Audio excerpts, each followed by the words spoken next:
rilis di tahun 2021 ini, disutradarai oleh Bapak Roberto Senwenke. Sorry guys, bahasa Inggris gue nggak becus. Dan dibintangi oleh Henry Golding, Andre Koji, Ursula Robero, dan tak lupa ada aktor kebanggaan Indonesia yaitu Iko Uwais. Tanpa berlama-lama, yuk langsung aja kalian nyari posisi santuy kalian guys. Dan jangan lupa cemilan yang banyak, karena ini cerita cukup menguras energi. Oke, inilah dia Snake Eyes G.I. Joe.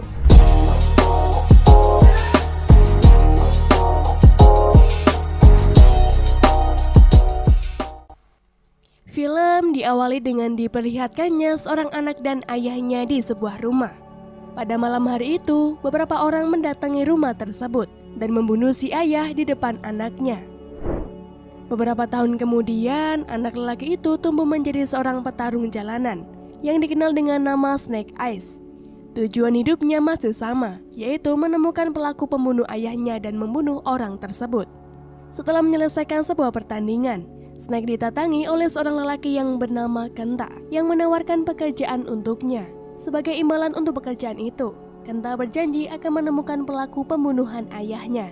Setelah mendengarkan hal itu, Snake pun akhirnya setuju untuk bekerja padanya, dan mereka sepakat untuk bertemu lagi di sebuah dermaga. Keesokan harinya, Snake datang ke sebuah dermaga. Di dermaga itu, mereka dipekerjakan untuk menyelundupkan senjata di dalam tubuh ikan. Tak lama kemudian, para pekerja diminta berkumpul untuk menyambut seorang tamu yaitu Kenta. Di sanalah Snake bertemu dengan seorang turunan klan ninja dari Jepang yang dikenal dengan nama Tommy. Jadi Kenta sebenarnya adalah sepupu dari Tommy. Namun karena sang pemimpin klan berniat menyerahkan posisinya kepada Tommy, jadi Kenta berusaha untuk menjatuhkannya. Di sana Kenta membongkar bahwa Tommy adalah seorang ninja yang diutus oleh klan untuk menjadi seorang mata-mata. Karena hal itu, Snake diminta untuk membunuh Tommy dengan sebuah pistol. Namun siapa sangka Snake membantu Tommy untuk kabur dari tempat tersebut. Alhasil keduanya pun bekerja sama untuk melawan beberapa anak buah Kenta. Setelah berhasil mengalahkan semuanya, Snake mengajak Tommy untuk kabur dengan sebuah kapal. Namun Tommy malah menolak dan masih ingin menghajar Kenta. Alhasil kedua keturunan ninja itu terlibat pertarungan yang cukup sengit. Melihat hal itu, Snake tak punya pilihan lain selain menolong Tommy. Untuk menghindari anak buah yang banyak, keduanya masuk ke dalam sebuah truk dan mencoba untuk kabur. Namun sayangnya setiap anak buah membawa samurai dan menancapkan samurai mereka di truk tersebut. Di tengah kekacauan itu, polisi pun datang. Snake yang terluka akhirnya pingsan saat turun dari truk. Beberapa saat kemudian, Snake terbangun di dalam pesawat. Rencananya, Tommy akan mengajaknya ke Jepang untuk mengunjungi kastil klan ninja yang dikenal dengan nama Arashikage. Hal itu dilakukan karena Tommy merasa berhutang nyawa kepadanya. Sesampainya di sana, Tommy memperkenalkan Snake kepada keamanan kastil yang dikenal dengan nama Akiko. Barulah setelah itu mereka bertemu dengan pemimpin klan Arashikage, sekaligus nenek dari Tommy. Snake diperlakukan secara terhormat karena telah menyelamatkan penerus klan. Bahkan Tommy menawarkan kepadanya untuk menjadi kesatria dan bergabung dengan Arashikage. Mendengar hal itu, Akiko sepertinya tidak setuju, karena ia merasa bahwa memberikan posisi itu kepada orang asing adalah langkah yang berbahaya. Terlebih mereka belum mengetahui apapun tentang Snake. Karena itu pihak klan akan memberikan 3 tantangan untuk Snake. Jika berhasil menyelesaikan semua tantangan itu, maka Snake bisa bergabung dengan Arashikage. Namun jika gagal, maka Snake akan mati. Singkat cerita, tantangan pertama pun akhirnya dimulai.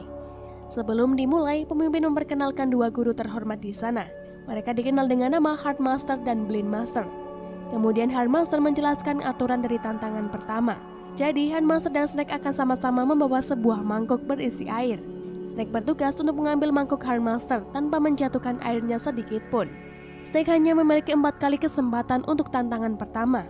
Di 3 kali kesempatannya, Snake berusaha mengambil mangkuk tersebut dengan cara menyerang Heartmaster. Namun ia terus saja gagal, sampai akhirnya ia teringat pada pesan Tommy sebelumnya, bahwa ia harus menurunkan egonya. Alhasil dengan santai ia meminta mangkuk itu baik-baik kepada Heartmaster. Dan itu adalah kunci dari tantangan tersebut. Pada malam harinya, Heartmaster dan Blindmaster membuat perayaan kecil untuk Tommy sebagai calon pewaris klan.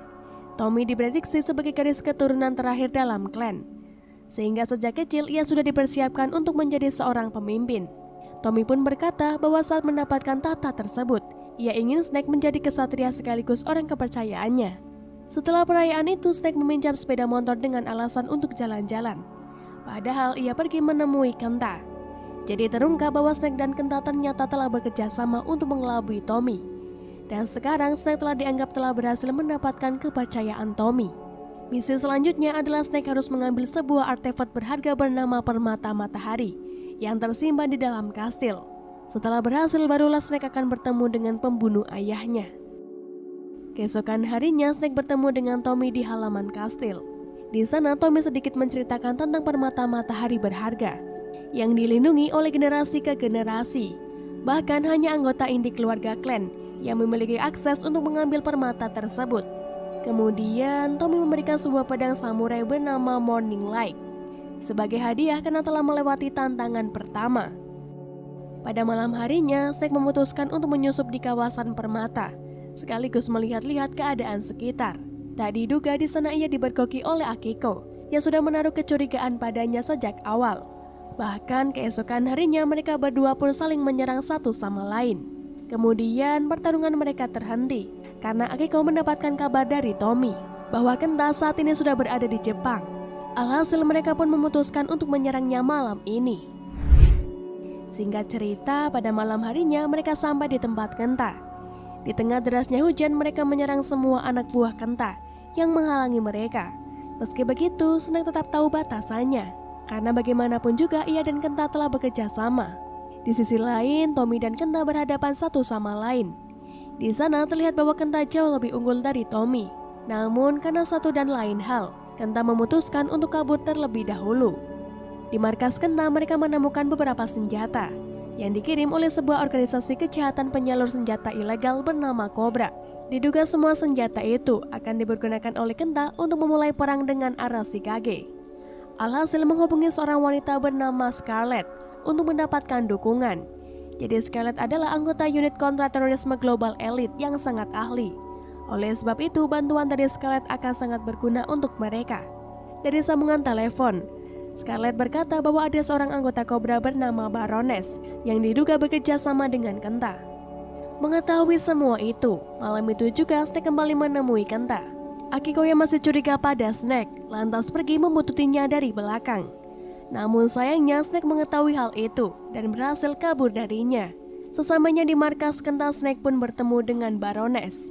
Snake berkata bahwa ia tak menduga kerjasama itu melibatkan organisasi internasional yang sangat berbahaya. Namun Baroness berkata bahwa mereka bertiga saling menguntungkan dalam kerjasama itu, di mana Kenta ingin menguasai klan, sedangkan Cobra membutuhkan permata tersebut, dan Snake sendiri menginginkan pembunuh ayahnya. Jadi Baroness merasa tidak akan ada yang dirugikan dalam kerjasama tersebut. Keesokan harinya, tibalah tantangan kedua untuk Snake.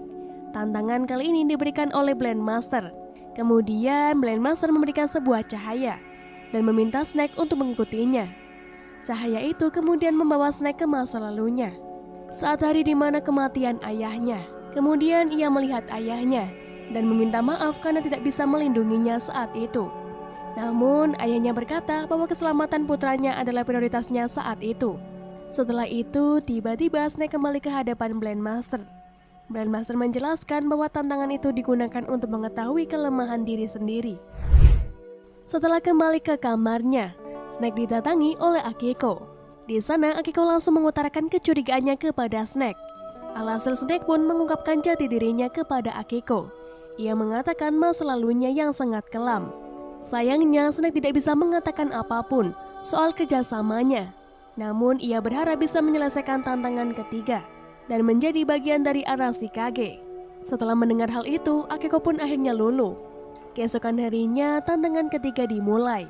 Di sana Snake diminta untuk turun ke sebuah lubang yang dipenuhi oleh beberapa ular raksasa. Konon katanya ular tersebut tidak akan memakan orang-orang yang hatinya suci. Alhasil Snake pun berusaha untuk menenangkan hatinya agar tidak dimakan oleh ular tersebut. Begitu berhasil menenangkan hatinya, Snake terlalu cepat puas sehingga ular tersebut pun langsung menyerangnya. Akiko yang tak tega melihat hal itu memutuskan untuk menolongnya. Setelah tantangan itu, pemimpin klan menginterogasi mereka karena telah merusak tantangan. Alhasil Snake pun mengakui kalau hatinya masih menyimpan dendam pembunuh ayahnya. Karena hal itulah ia gagal dalam tantangan ketiga. Setelah mengatakan pengakuan itu, Snake pun menemui Tommy. Ia meminta maaf karena tidak jujur dari awal kepadanya. Namun sekarang ia akan membuktikan kesetiaannya kepada Tommy dengan sama-sama melukai tangan mereka dan berjabat tangan. Hal itu ternyata hanyalah jebakan untuk Tommy agar Snake mendapatkan darahnya untuk akses masuk ke dalam permata matahari.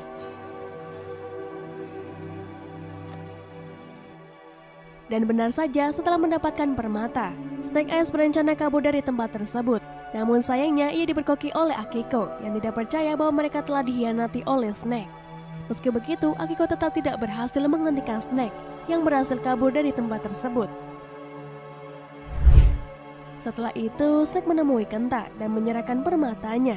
Kejadian itu membuat Tommy sangat kecewa sekaligus marah. Oleh sebab itulah ia dan Akiko langsung bergerak untuk mencari Snake dan membunuhnya. Di sisi lain, setelah menyerahkan permatanya, Snake akhirnya bisa bertemu dengan pembunuh ayahnya yang selama ini ia cari. Tak diduga orang itu diperintahkan oleh Cobra untuk membunuh ayahnya dahulu. Setelah mendengarkan hal itu, Snake memilih untuk melepaskan orang tersebut dan menghentikan Kenta serta Baroness. Di perjalanan ia bertemu dengan Tommy dan Akiko yang terlanjur marah padanya dan berniat untuk membunuhnya. Padahal ia sudah ada di pihak mereka sekarang. Beruntung Akiko cepat menyadarkan hal itu dan menginfokan kepadanya. Namun Tommy tetap tidak peduli dan akan tetap membunuhnya. Alhasil pertarungan keduanya pun terjadi. Di sana Snake berusaha keras untuk memberitahu Tommy bahwa untuk saat ini menghentikan Kenta adalah prioritas mereka. Alhasil Tommy pun luluh dan mau bekerja sama dengannya. Di sisi lain, Kenta dan Baroness pun tiba di kastil dengan permata itu. Mereka bisa menyerang apapun yang mereka mau. Itulah mengapa permata itu sangat berharga dilindungi oleh klan. Namun kini permata itu berada di tangan yang salah. Para ninja dikerahkan oleh Handmaster untuk menghentikan Kenta. Sementara Blendmaster bertugas untuk melindungi pemimpin.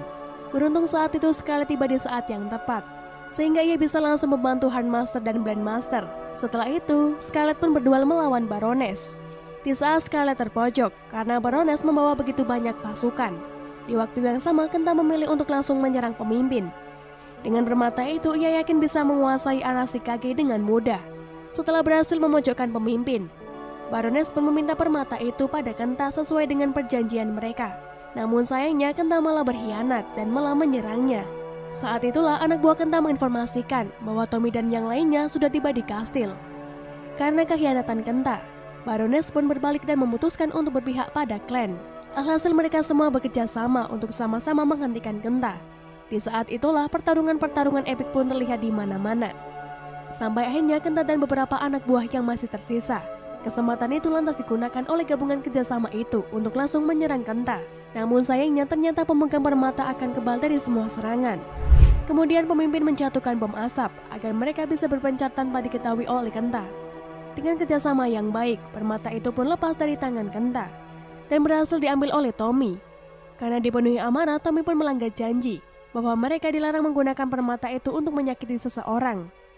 Dari penyerangan itu, Kenta berhasil kabur dan dihajar oleh Snake. Singkat cerita, mereka bertarung sampai terjatuh ke dalam lubang ular raksasa.